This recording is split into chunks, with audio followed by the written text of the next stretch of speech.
Sistem kesejahteraan warga negara.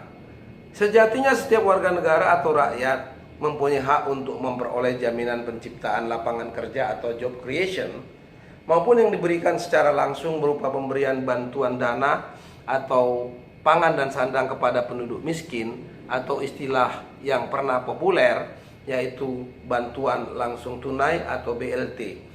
Hal ini sesuai dengan ketentuan pasal 22 Deklarasi Universal tentang Hak-Hak Asasi Manusia atau Universal Declaration of Human Rights yang berbunyi, setiap orang sebagai anggota masyarakat berhak atas jaminan sosial dan berhak melaksanakan dengan perantaraan usaha-usaha nasional dan kerjasama internasional dan sesuai dengan organisasi-organisasi serta sumber-sumber kekayaan dari setiap negara, hak-hak ekonomi, sosial dan kebudayaan yang perlu untuk martabatnya dan untuk perkembangan bebas pribadinya.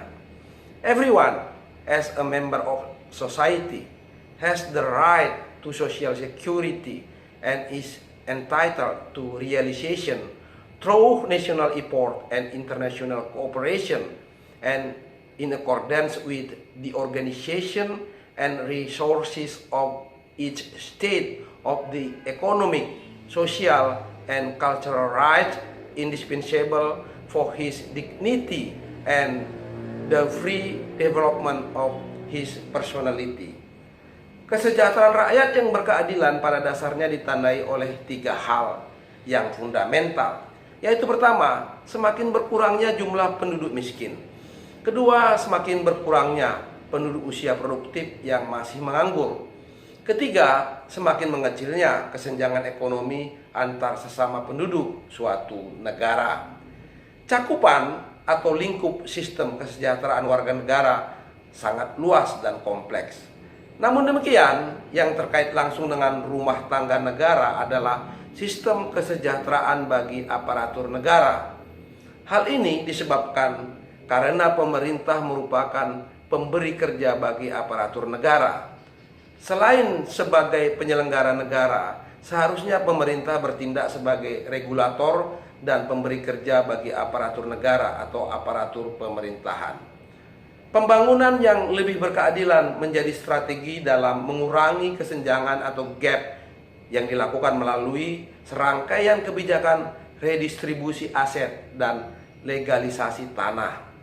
Pada prinsipnya, kebijakan tersebut dimaksudkan agar rakyat mendapatkan akses pada tanah untuk kegiatan ekonomi produktif melalui konsesi tanah untuk rakyat, berupa tanah-tanah adat, sertifikat untuk rakyat, dan sebagainya.